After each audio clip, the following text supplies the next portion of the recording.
Isang babaeng napilitang pumasok sa isang kontratang kasal ang labis na nabigla nang makita ang kanyang asawa sa silid-aklatan sa mismong araw ng kanilang kasal.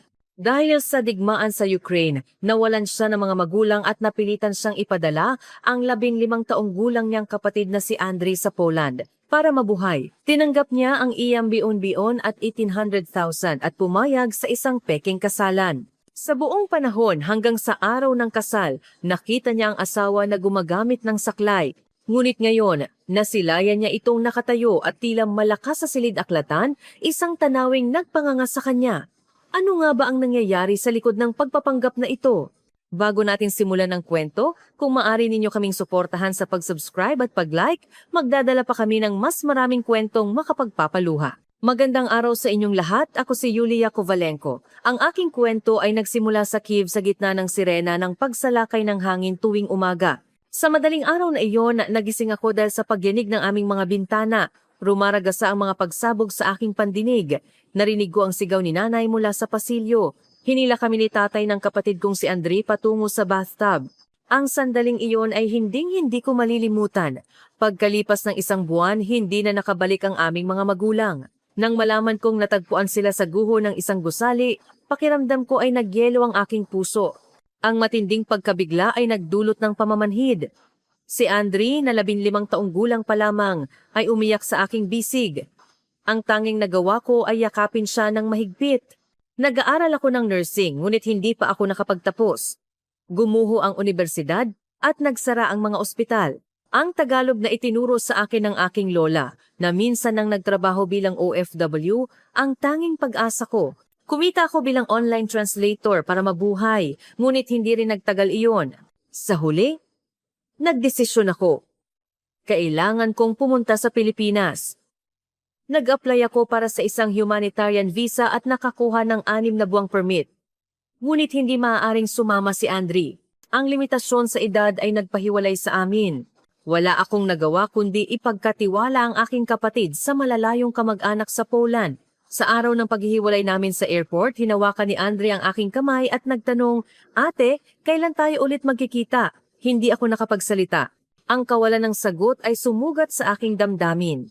Mula sa bintana ng eroplano, habang papalayo ang anino ng aking kapatid, isinumpa ko sa sarili na tiyak na kukunin ko siya pabalik. Pagdating ko sa Maynila sa Taglaga, sinalubong ako ng maalinsangan na hangin nang lumabas ako sa Ninoy Aquino International Airport, Anaiya. Hanggang ngayon, malinaw pa sa akin ang pakiramdam na iyon. Ang pagsasalita ng Tagalog ang tanging sandata ko, ngunit iba ang paghahanap ng trabaho. Bilang refugee, hindi ako maaaring magtrabaho ng formal. Umupa ako ng maliit na barong-barong sa Quezon City sa halagang A12,000 bawat buwan. Wala akong halos pambayad para sa deposit. Ang silid ay wala pang 3 metro kwadrado, isang bintana, isang lababo at isang kama. Iyon lang ang lahat. Nag-upload ako ng aking profile sa isang freelance translation platform. Nagtatrabaho ako ng 12 oras araw-araw, ngunit hirap pa rin akong kumita ng 26,000 sa isang buwan. Pagkatapos bayaran ng renta at 14 nizad na lang ang natitira. Ang perang iyon ay kailangan para sa pagkain, pamasahe at paminsan-minsang padala kay Andriy. Ang instant noodles o pandesal ang naging hapunan ko. Madalas kong nilalaktawan ng almusal. Gabi-gabi nakikipag-video call ako kay Andriy. Sa screen ang mga mata ng aking kapatid ay unti-unting nawawalan ng ningning. Hindi maganda ang kalagayan ng mga kamag-anak namin sa Poland. Hindi man lang nakakapag-aral si Andriy. "Ate, kailan ka babalik? Sobrang hirap dito." Puno ng kawalan ng pag-asa ang boses ng aking kapatid. Tuwing naririnig ko iyon, wala akong magawa kundi magsinungaling. Malapit na, sandali na lang. Ngunit malupit ang katotohanan. Para dalhin si Andriy sa Pilipinas, kailangan ko ng hindi bababa sa ari 1,500,000 kasama na ang placement fee, tiket at matrikula. Sa kinikita ko ngayon, hindi ko iyon maiipon kahit sa loob ng 30 taon. Ang mas malaking problema ay ang visa ko. Ang 6 na buwang humanitarian permit ko ay may 1 buwan na lang. 2 beses akong nag-apply para sa extension, ngunit parehong tinanggihan. Hindi ako maaaring bumalik. Bumalik sa lugar kung saan namatay ang aking mga magulang. Bumalik sa Kiev na nasa gitna ng digmaan, ngunit wala ring paraan para manatili dito. Nakaupo ako sa harap ng laptop, naghahanap ng solusyon, support groups, legal advice, ways to extend my stay. Iba't ibang keyword ang inilagay ko sa search bar, ngunit iisa lang ang konklusyon. Kasal. Kung magpakasal ako sa isang Pilipino, makakakuha ako ng residency. Nakita ko ang isang anunsyo sa social media. Legal na pag-aasawa para sa magkaparehong pangangailangan. Isinulat ko ang numero, ngunit hindi ko kayang tawagan. Tama ba talaga ito? Ang pagmamataas at takot ay naghalo sa aking damdamin. Ngunit wala akong pagpipilian. Ang boses ni Andre na puno ng pag-iyak ay umaaligid sa aking isip gabi-gabi. Nang gabing iyon, binuksan ko ang platform para kumuha ng trabaho. 3:00 na ng madaling araw, ngunit hindi ako makatulog. Biglang lumabas ang notification para sa isang emergency na project. Pagsasali ng investment contract mula Russian patungong Tagalog-Filipino. Bayad, AK 40,000. Mabilis na tumibok ang aking puso. Iyon ay halos buong buwan kong gastusin. Tiningnan ko ang profile ng nag-post. Enrique Ike Villanueva, 34, CEO ng isang tech startup. Ang rating niya ay 4.9, isang mapagkakatiwalaang kliyente.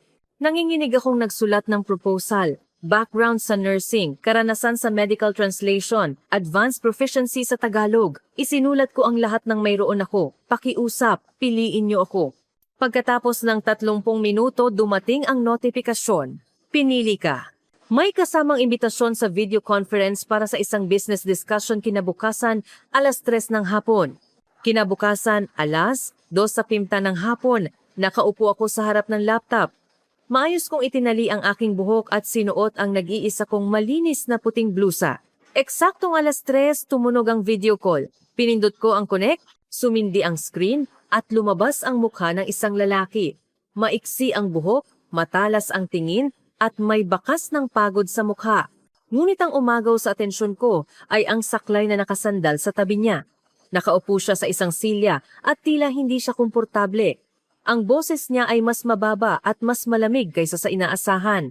Hello, ako si Enrique Villanueva. Kayo si Miss Yulia, tama? Opo, ako nga. Nakita ko ang portfolio ninyo. May karanasan kayo sa medical translation.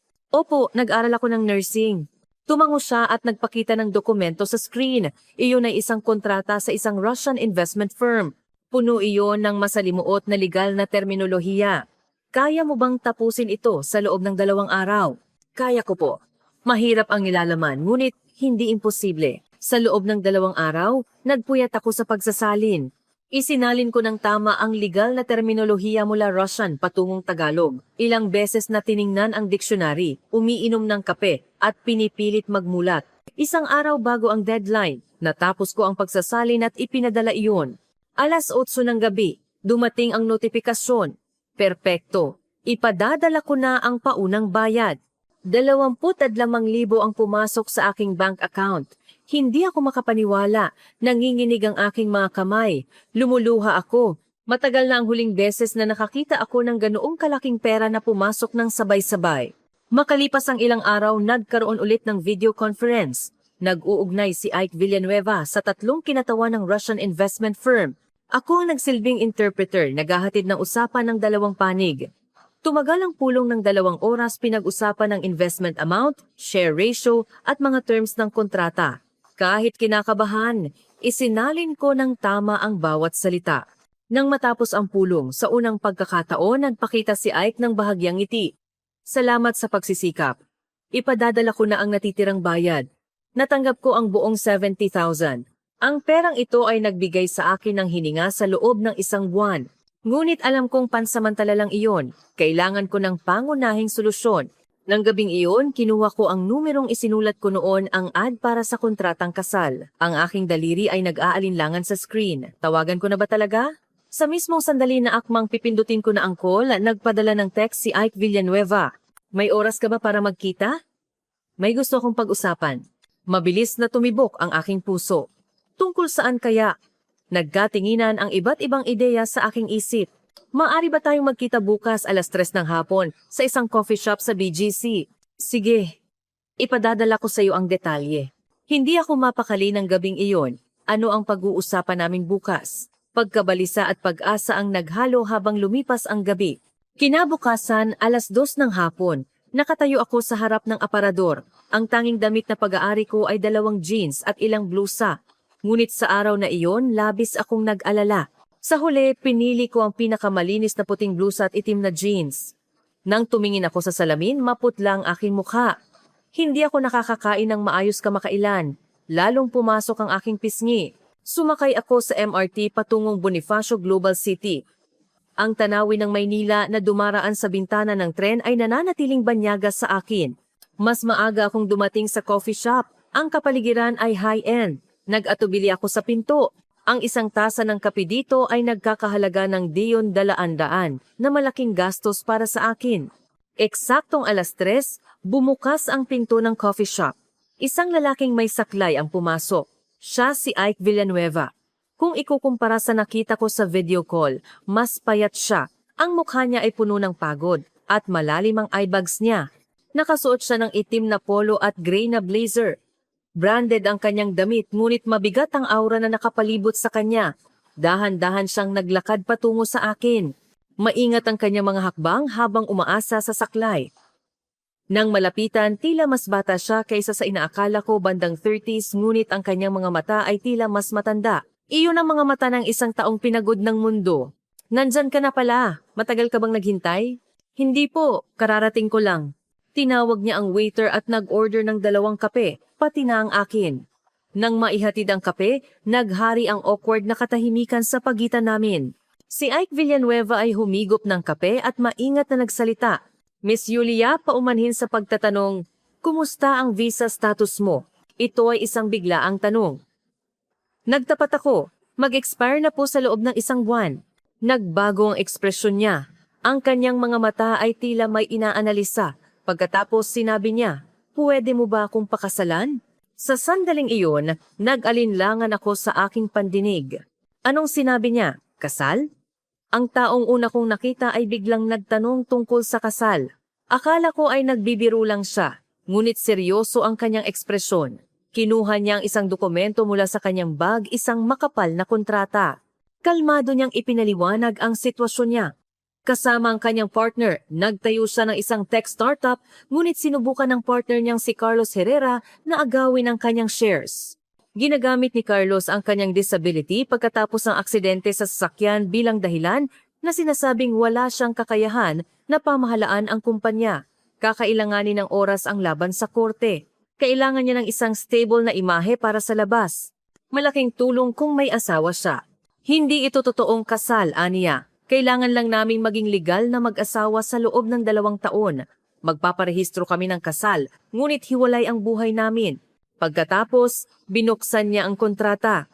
Halos hindi ako makahinga nang makita ko ang halaga na nakasulat sa unang pahina. Kasunduan, 1,800,000. Monthly allowance, 1,050,000. Kasama rin ang pagpopondo sa lahat ng gastusin ni Andre para makarating at makapag-aral sa Pilipinas. 1,800,000. Ang halagang iyon ay sapat na para kunin si Andre para makapag-aral siya sa isang ligtas na lugar.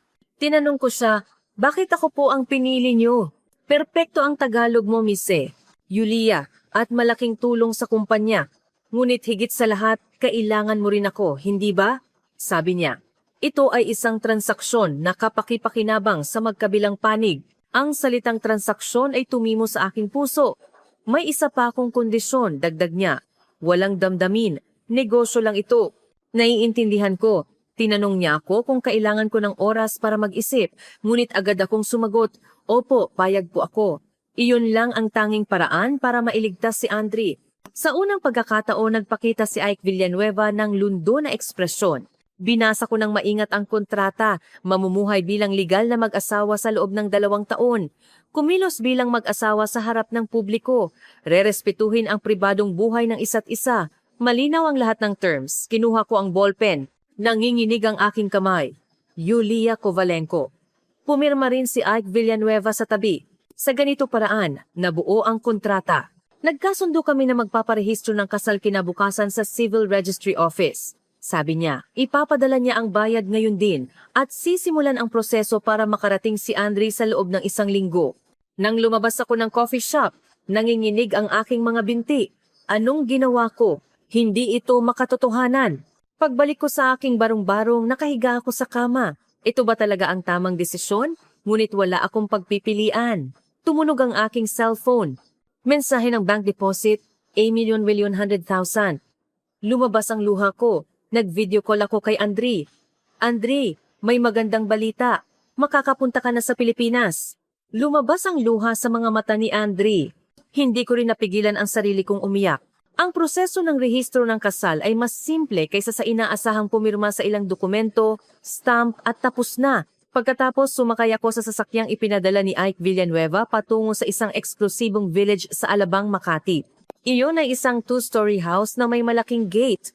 Malinis at maluwag ang loob ng bahay. Ito ang aking espasyo sa baba. Ang kwarto mo, Miss Julia, ay nasa itaas. Pag-akyat ko, may isang malinis na bedroom, king-size bed, dresser, at aparador. Lahat ng gamit ay tila bago. Maghapunan tayo, 7:00 ng gabi. 7:00, bumaba ako sa sala. Nakahanda na ang hapunan sa tabi ng dining room. Simula bukas, kailangan kong humingi ng tulong mo sa kumpanya. Pagsasali ng kontrata sa Russian at interpretation sa video conference. Opo, naiintindihan ko. May gathering ng mga kaibigan sa susunod na linggo, samahan mo ako. Sige po, bahagi ito ng kontrata. Pagkatapos kumain, bumalik kami sa aming mga kwarto.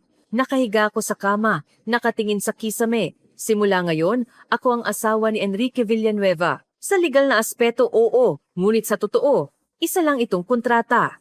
Lumipas ang ilang araw. Tahimik ang buhay ko kay Ike Villanueva. Nagkikita lang kami ng 2 o 3 beses sa isang araw. Ang kakaiba ay bihirang lumabas ng bahay si Ike Villanueva. Lahat ng meeting ay video conference. Ang lahat ng kailangan niya ay idine-deliver. Isang buhay na ganap na nakahiwalay sa labas. Isang gabi, bumaba ako para uminom ng tubig. Bandang 11:00 ng gabi, may kakaibang tunog akong narinig mula sa silid aklatan ni Ike Villanueva. Sumilip ako sa siwang ng pinto. Ang buwan ay mahinang tumatanglaw. Si Ike Villanueva ay nakaupo sa desk at ang saklay niya ay nasa sulok. Kakaiba. Paano siya nakarating sa desk? Nag-alinlangan akong tumingin ng mas malinaw. Nang akmang ididikit ko na ang aking katawan, sumigaw ang sahig. Mabilis na lumingon si Ike Villanueva. Nagmadali akong naglakad patungo sa kusina. Mabilis na tumibok ang aking puso. Nagkunwari akong umiinom ng tubig. Ngunit lumabas si Ike Villanueva gamit ang saklay. Hindi ka pa natutulog? May babala ang kanyang boses. Pakiramdam ko may tinatago siyang hindi dapat malaman. Mabilis akong bumalik sa itaas at humiga sa kama. Ang larawang iyon ay patuloy na bumabalik sa isip ko. Si Ike Villanueva na nakaupo sa desk walang saklay. Kakaiba iyon. Makalipas ang 1 linggo, dumating si Andre sa Pilipinas. Nang makita ko ang aking kapatid sa NAIA, hindi mailarawan ng salita ang tuwa. Umiyak si Andre habang niyayakap ako. Ate, nagkita na talaga tayo. Pag-uwi namin, naghihintay si Ike Villanueva sa foyer. Nabigla si Andre nang makita ang lalaking may saklay, ngunit mabilis siyang bumati ng may paggalang. Naghanda si Ike Villanueva ng isa pang kwarto sa itaas para kay Andre. Katabi ng kwarto ko, ang kama, desk at aparador lahat ay bago. Napaluha si Andre sa tuwa. Nang gabing iyon, kumain kaming 3. Kahit awkward, maganda ang pakiramdam. Tila lumiwanag ang bahay dahil kay Andre. Kinabukasan, nagsimulang pumasok si Andre sa kalapit na international school. Sa araw, tinulungan ko si Ike Villanueva sa negosyo, pagsasali ng kontrata sa mga Russian investor at interpretation sa video meeting. Habang nagpupulong kami, unti-unti kong naunawaan ang sitwasyon ni Ike Villanueva.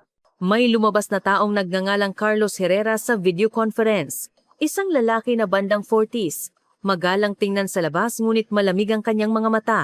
Lalo na ang tingin niya kay Ike Villanueva malupit, tila nagpapakita na kaya nilang patakbuhin ang kumpanya kahit wala siya. Pagkatapos ng pulong, sumama ang mukha ni Ike Villanueva. Mahigpit siyang nakakuyom. Ayos ka lang ba? Ayos lang. Sanay na ako. Ngunit hindi siya mukhang ayos. Naghalo ang galit at kawalang kapangyarihan sa kanyang mga mata. Nang gabing iyon, bumaba ulit ako para uminom ng tubig. Nauuhaw talaga ako. Ngunit may kakaibang tunog na narinig ako mula sa ibaba. Maingat akong bumaba sa hagdan. Ang tunog ay nagmula sa sala. Pagkatapos, nasaksihan ko ang isang hindi kapanipaniwalang tanawin. Si Ike Villanueva ay nakatayo walang saklay. Dahan-dahan siyang naglalakad patungo sa sofa. Kahit nanginginig, naglalakad siya. 1 hakbang, 2 hakbang. Mabagal, ngunit tiyak na mga hakbang. Halos hindi ako makahinga. Mabilis na tumibok ang aking puso. Naglakad si Ike Villanueva patungo sa pader. Kinuha niya ang isang bagay na tila isang brace. Hinubad niya ito. Pagkatapos, naglakad siya patungo sa direksyon ng saklay. Nagmadali akong nagtago sa likod ng hagdan, pinigilan ang aking hininga.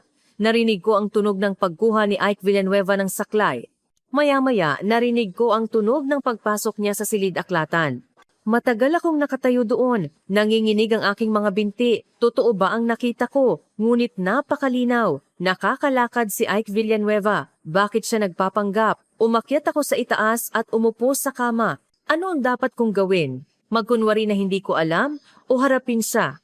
Ngunit natatakot ako. Ilang araw akong nag-alala. Tuwing makikita ko si Ike Villanueva, bumabalik ang larawang iyon si Ike Villanueva na naglalakad ng walang saklay. Kakaiba iyon. Pagkalipas ng isang linggo, nagdesisyon ako. Kailangan kong malaman ang katotohanan. Hindi ako maaring mamuhay nang nagkukunwari na hindi ko alam. Isang gabi pagkatapos ng hapunan, nang akmang papasok na si Ike Villanueva sa silid-aklatan, tinawag ko siya. Teka lang. May gusto akong pag-usapan. Lumingon siya. May babala ang kanyang ekspresyon. Huminga ako ng malalim at naglakas loob na magsalita. Nakakalakad ka, di ba? Sa sandaling iyon, namutla ang mukha ni Ike Villanueva. Nanlaki ang kanyang mga mata. Naging matigas ang kanyang mga labi. Ilang segundo ang lumipas sa katahimikan. Anong nakita mo? Isang linggo na ang nakalipas. Nakita kitang naglalakad. Bumuntong hininga si Ike Villanueva. Naglakad siya papunta sa silid-aklatan gamit ang saklay. Pumasok ka. Sumunod ako sa kanya sa silid-aklatan. Isinara niya ang pinto. Magkaharap kaming umupo. Matagal na nanahimik si Ike Villanueva. Pagkatapos, dahan-dahan siyang nagsalita. Tama, nakakalakad ako. Bakit ka nagpapanggap? May dahilan. Tumingin siya sa labas ng bintana at nagsimulang magkuwento. Ang aksidente sa sasakyan isang taon nang nakalipas ay hindi aksidente. Gawa ito ng co-founder na si Carlos Herrera. Sinira niya ang preno para maangkin ang kumpanya. 6 na buwan, hindi talaga ako makalakad. Ngunit dahan-dahan akong nakabawi, 6 na buwan na ang nakalipas, kahit ang mga doktor ay nagulat. Kung gayon, bakit mo itinatago? Para mahuli si Carlos. Lumamig ang tingin ni Ike Villanueva. Inakala niya na habang buhay akong disabled, kaya nag-relax siya. Ngayon, nag-iipon ako ng ebidensya. Ebidensya ng pagsira sa preno. Ebidensya ng pag-abuso sa pondo ng kumpanya. Kapag nakolekta ko na ang lahat, sabay-sabay ko siyang babagsakin. Nabitawan ako. Isang plano ng paghihiganti pala ang lahat ng ito. At ang kasal natin, bahagi rin ba ng planong iyon? Sa simula, oo, matapat niyang sagot. Para sa isang stable na imahe at para sa komunikasyon sa mga Russian investor, ikaw ay bahagi ng aking plano. Sumakit ang aking damdamin. Sa huli, isa lang akong kasangkapan, ngunit nagpatuloy si Ike Villanueva. Sa simula, iyon ang intensiyon. Ngunit ngayon, hindi na. Tumingin siya sa akin. Nang makita ko kayo ni Miss Julia at Andre, nagbago ang isip ko. Ang bahay na ito ay naging mas mainit kaysa noon. Ang kanyang boses ay tila sinsero. Ano ang dahilan kung bakit kailangan kong itago ang sikreto? Hindi mo ba kailangan ng bahay na ito, Miss Julia? Para kay Andre din? Hanggang kailan? Mga 2 o 3 buwan. Malapit na akong makakolekta ng sapat na ebidensya. Nag-isip ako ng matagal ngunit wala akong pagpipilian. Sige, itatago ko ang sikreto, ngunit may kondisyon ako. Ano iyon? Huwag mo na akong lokohin, mula ngayon maging tapat ka sa akin. Tumango si Ike Villanueva, pangako. Nang gabing iyon nakatulog ako nang may magkahalong damdamin. Si Ike Villanueva ay hindi disabled. Siya ay nagpaplano ng paghihiganti. At ako ang naging kasabwat niya. Ngunit ang kakaiba ay hindi ako natatakot. Bagkus, lalo ko siyang naintindihan. Siya ay lumalaban din, tulad ko, para mabuhay. Iba ang pamamaraan, ngunit iisa ang layunin, mabuhay. Nang malaman ko ang katotohanan, naging tunay akong katuwang ni Ike Villanueva. Hindi lang basta interpreter, sinimulan ko ring obserbahan ang maliliit na reaksyon ng mga tao. Ang reaksyon ng mga investor kapag nagsasalita si Carlos Herrera. Ang tingin nila kay Ike Villanueva. Isinulat ko ang lahat. Gabi-gabi, sinimulan kong tulungan si Ike Villanueva sa rehabilitation exercise. Dahil sa nursing background ko, naiintindihan ko ang muscle structure. Bawat gabi minamasahe ko ang mga kalamnan niya sa paa sa loob ng 1 oras. Salamat. Dahil sa iyo, mabilis ang paggaling ko, sabi niya isang araw. Isang araw, humingi ng mapanganib na pabor si Ike Villanueva. Sa susunod na Huwebes, wala si Carlos sa opisina. Pakiusap, pumunta ka sa kumpanya at i-check ang kanyang computer. Nag-alinlangan ako, ngunit sa huli, pumayag ako. Biyernes ng umaga, naghanda ako ng bento box ng maingat. Mabilis na tumibok ang aking puso. Sa bag ko, bukod sa bento box, may flash drive din. Ang kumpanya ay nasa 3rd floor ng isang office building sa BGC. Ang mga empleyado ay masiglang bumati sa akin. Kumusta ma'am? Bakit ka na parito? Naghatid ako ng tanghalian para sa asawa ko. Si Arlene, ang finance staff, ay bumulong sa akin. Nandoon ang Vice President's cubicle. Wala siyang tao ngayon. Malamang hindi siya babalik hanggang 3:00 ng hapon. Habang dinidistract ni Arlene ang ibang empleyado, naglakad ako patungo sa cubicle ni Carlos Herrera. In-input ko ang password na ibinigay ni Ike Villanueva. Nagbukas ang screen. Puno iyon ng financial files. Isinaksa ko ang flash drive at sinimulan ang pagkopya. Mabagal umakyat ang progress bar. Biglang may tumunog na bumukas na pinto. Halos tumigil ang aking puso. Sumigaw si Arlene. Hindi ba sabi ko sa CEO ang lunch? Delivery lang po, sabi ng isang boses. Nakabawi ako. Ipinakita ng progress bar ang 100% complete. Inalis ko ang flash drive, inilagay sa bag at lumabas ng kumpanya. Pagkalabas ko, nanginginig ang aking mga binti. Pag-uwi ko, ibinigay ko ang flash drive kay Ike Villanueva. Agad niya itong isinaksak sa laptop. Perpekto. Ito na ang decisive evidence. Ang kono may nagando sa madesang, hindi sobrido kalizan, ang kono sa madesang. 400 milyong piso very ang naabuso niya sa loob ng 3 taon. Ngayon, pwede na tayong mag-file ng criminal case. Nakikita na ba natin ang dulo? Malapit na. Sa unang pagkakataon, ngumiti si Ike Villanueva nang may tuwa. Pagkalipas ng ilang araw, pinatawag ni Ike Villanueva si Carlos Herrera sa bahay. Nagdesisyon akong manood mula sa 2nd floor. Dumating si Carlos Herrera na may mayabang na ngiti. Inilapag ni Ike Villanueva ang isang folder ng dokumento sa mesa. Nang kunin iyon ni Carlos Herrera, biglang sumimangot ang kanyang mukha. Habang tinitingnan niya ang 2nd at 3rd page, lalong namutla ang kanyang mukha. Ang inabuso mong pera sa loob ng 3 taon ay 400 milyon. Inilipat mo ang investment fund sa iyong personal account. Nagsimulang manginig ang kamay ni Carlos Herrera. Maling akala ito, kaya kong ipaliwanag. Nandyan ang lahat ng bank transaction records. Magkasama tayo mula noong kolehiyo, hindi ba? Kaibigan din ba tayo noong sinira mong preno ko? Lalong namutla ang mukha ni Carlos Herrera. Kukunin ko ang lahat ng management rights, ibalik mo ang lahat ng perang inabuso mo at hinihingi ko ang danyos perwisyo na to 20 milyon. Ang laking pera. Paano ako makakahanap ng ganoong kalaki? Diskarte mo na iyan. Kung hindi, magfa-file ako ng criminal case embezzlement, breach of trust, attempted murder. Informe na samdangyeza. Biglang tumayo si Carlos Herrera mula sa sofa. Bigyan mo ako ng oras, pag-iisipan ko. Bibigyan kita ng 1 linggo. Kung hindi, magfa-file ako agad. Umalis si Carlos Herrera nang hindi man lang lumingon. Ang tunog ng pagsara ng pinto ay umalingaw-ngaw sa bahay. Dali-dali akong bumaba. Ayos ka lang ba? Ayos lang. Inaasaan ko na ang reaksyon na iyan.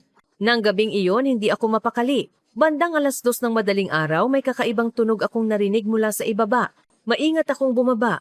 Nang makarating ako sa sala, nasaksihan ko ang isang nakakagulat na tanawin. Si Ike Villanueva ay nakatayo walang saklay. Naglalakad mula sa sofa patungo sa bintana. Mas natural ito kaysa sa nakaraang beses. Ang ganda ng paggaling mo. Narinig ko ang tunog. Akala ko si Carlos. Oo, malaki ang naitulong mo. Araw-araw mo akong minamasahe. Malaki ang binawi ng mga kalamnan ko. Naglakad si Ike Villanueva patungo sa akin. Naglakad siya nang hindi nanginginig. Nang tumayo siya sa harap ko, ngumiti siya. Malapit na akong gumaling. Ang sinag ng buwan ay pumasok mula sa bintana, tumatanglaw sa aming dalawa. Salamat, maraming salamat talaga. Ako dapat ang magpasalamat sa iyo. Hinawakan ni Ike Villanueva ang aking kamay. Ang kanyang kamay ay mainit. Malapit na tayong matapos. Kapag natapos na ito, doon na tayo magsisimula ng totoo. Ang totoo nating simula. Ang aming dalawa? Tumibok ang aking puso. Ngunit sa sandaling iyon, narinig ko ang boses ni Andre na tumatawag sa akin mula sa itaas. Nagmadali akong umakyat sa hagdan.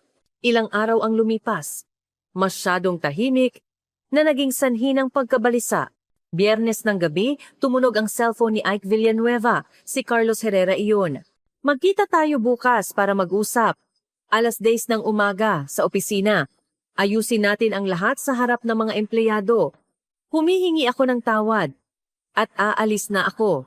Nagpakita ng pagdududa si Ike Villanueva. Sige, magkita tayo bukas. Masyadong madali siyang pumayag, hindi ba? Sa opisina naman tayo magkikita, kaya ayos lang siguro. Sasama ako sa'yo. Salamat. Magkasama tayo. Kinabukasan, pumunta kami sa opisina. Sa conference room, nagtipo na si Carlos Herrera at ang mga empleyado. Kakaiba ang kapaligiran. Nakangiti si Carlos Herrera nang may tiwala sa sarili. Nandyan na pala kayo. Maupo. Inilapag ni Carlos Herrera ang dokumento sa mesa. Nakita ko ang ebidensya na ibinigay mo sa akin. Tama, nagkamali ako. Gumawa ako ng embezzlement. Inilipat ko ang pondo ng kumpanya. Nagsimulang magbulungan ang mga empleyado. Kaya nagdesisyon ako. Aalis na ako. Ibinabalik ko ang management rights. Ibinabalik ko rin ang perang inabuso ko. Masyadong simple. May mali. Ngunit may kondisyon, sabi niya nang may panunuya. Ike, kailangan mong dumalo sa shareholders meeting sa susunod na Lunes. Direktang ipahayag mo ang iyong intensyon na bumalik sa pamamahala. Pagkatapos, nanunuya siyang nagsalita. Siyempre, kailangan mong lumakad ng mag-isa. Hindi natin maibibigay ang kumpanya sa isang taong may saklay. Sa sandaling iyon, naunawaan ko ang lahat. Inakala ni Carlos Herrera na hindi pa makalakad ng maayos si Ike Villanueva. Naging magulo ang conference room. Naging matigas ang mukha ni Ike Villanueva. Hinawakan ko ang kanyang kamay. Ayos lang, kaya mo yan. Tumingin sa akin si Ike Villanueva. Ang kanyang mga mata ay nag-aalangan, ngunit mabilis itong nagpasiya. Sige, sa susunod na Lunes, dadalo ako sa shareholders meeting at maglalakad akong mag-isa. Nanunuya si Carlos Herrera. Mula ng araw na iyon, nagsimula si Ike Villanueva ng matinding pagsasanay. Gabi-gabi, naglalakad siya sa sala. 1 araw, 2 araw, 3 araw.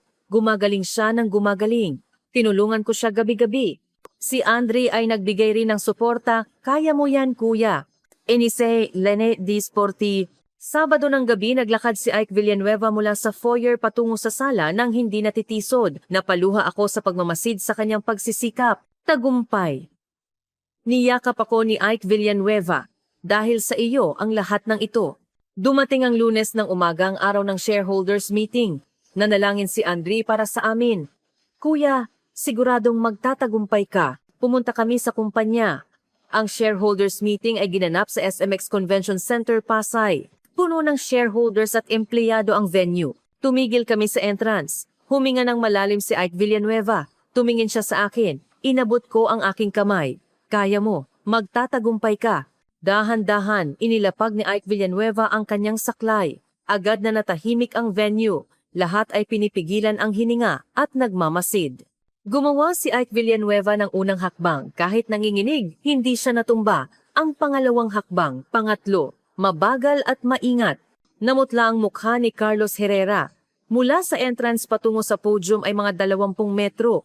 Nang makarating siya sa kalahati, nanginginig ang kanyang mga binti. Pinigilan ko ang aking hininga, ngunit nagpakita si Ike Villanueva ng determinasyon at nagpatuloy. Patuloy siyang naglakad. Sa wakas nakarating siya sa podium. Tulad ng napagkasunduan, naglakad ako. Ngayon, ikaw naman. Kinuha ni Ike Villanueva ang mikropono. Ipinahayag niya sa lahat ng shareholders ang ebidensya ng embezzlement at ang ebidensya ng pagsira sa preno. Inilabas ang lahat. Pumasok ang mga pulis at inaresto si Carlos Herrera. Nagkakaisa ang shareholders meeting sa pagbabalik ni Ike Villanueva sa pamamahala. Sumabog ang palakpakan at hiyawan ng mga empleyado. Sa kotse pa uwi, mahigpit na hinawakan ni Ike Villanueva ang aking kamay. Salamat. Hindi ko ito magagawa kung wala ka. Ako dapat ang magpasalamat sa iyo. Dara, orasa mo nando kumasandis kwanto una sandi saram. Nagkatinginan kami at ngumiti. Pagkalipas ng ilang araw, sinabi ni Ike Villanueva na may pupuntahan kami. Ang sasakyan ay nagtungo patungo sa Tagaytay. Pagdating namin sa isang tahimik na village, lumabas ang isang magandang two-story house. Ito ang magiging bahay natin. Nagulat ako. Pumasok ako sa loob. Malinis at mainit ang pakiramdam. May dedicated room din para kay Andre sa second floor. Excited si Andre na tumakbo sa kwarto. Gusto mo bang mag-relax dito ngayong weekend? Opo, gusto ko talaga. Nang hapong iyon, nag-barbecue kami sa backyard.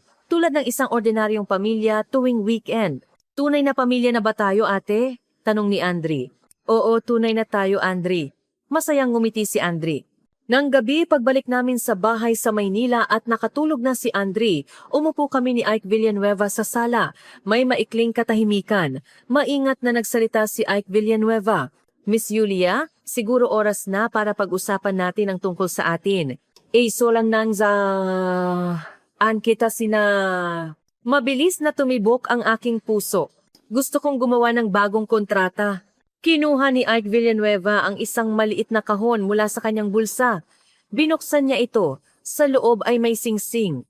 Lumuhod si Ike Villanueva sa isang tuhod, walang saklay, sa sarili niyang lakas. Yulia Kovalenko, pwede mo ba akong pakasalan? Sa pagkakataong ito, totoo na. May pag-ibig. Lumabas ang luha ko. Opo, gusto ko. Isinuot ni Ike Villanueva ang singsing sa aking daliri. Niyakap namin ang isa't isa ng matagal. Ang aming relasyon na nagsimula sa isang kontrata ay naging tunay na pag-ibig. Hindi na kami nangangailangan ng kontrata o kondisyon.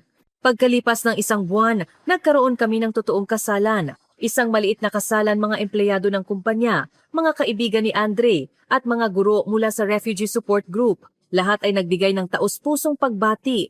Habang naglalakad ako sa aisle, tumingin ako kay Ike Villanueva. Nakatayo siya sa harap ng altar, naghihintay sa akin. Wala na siyang saklay. Si Andre ay naglakad sa unahan, nagtatapon ng bulaklak. Dahan-dahan akong naglakad. Nang tumayo ako sa tabi ni Ike Villanueva, bumulong siya, "Ang ganda mo." Nang tanungin ng pastor kung magmamahalan ba kami habang buhay, opo, pangako, ang sagot ko. Nagpalitan kami ng singsing. Sa pagkakataong ito, totoo na. Hindi kontrata, kundi pangako ng pag-ibig. Naghalikan kami, sumambulat ang palakpakan. Pag-uwi namin, pagkatapos matulog ni Andre, umupo kami ni Ike Villanueva sa sala. Tumingin kami sa labas ng bintana. Maliwanag na tumatanglaw ang buwan. 1 taon na ang nakalipas. Wala akong nakikita kundi kawalan ng pag-asa. Ako rin, pero nagbago iyon nang makilala kita. Nagkatinginan kami at ngumiti. Ang simoy ng tagsibol ay pumasok mula sa bintana. Naamoy ko ang halimuyak ng bulaklak. Ito na ang panahon ng bagong simula. Masaya ako, tanong ni Ike Villanueva. Opo, sobrang saya ko. Ako rin. Wala pa akong naging ganito kasaya. Mahigpit naming hinawakan ang kamay ng isa't isa. Ang aming pag-ibig na nagsimula sa isang kontrata ay mas matibay kaysa sa anumang kasunduan. Mas totoo kaysa sa anumang pangako. Nagligtas kami sa isa't isa. Binuhay namin ang isa't isa. Nagmamahalan kami. Iyon lang, sapat na. Ito ang perpektong kaligayahan. Ano sa tingin ninyo? Naantig ba ang inyong puso ng kwento ni na Yulia at Enrique na nakahanap ng pag-asa sa kawalan ng pag-asa at muling tumayo? Kung sinusuportahan ninyo kami sa pag-subscribe at pag-like, magdadala kami ng mas maraming kapanapanabik na kwento. Salamat sa inyong lahat.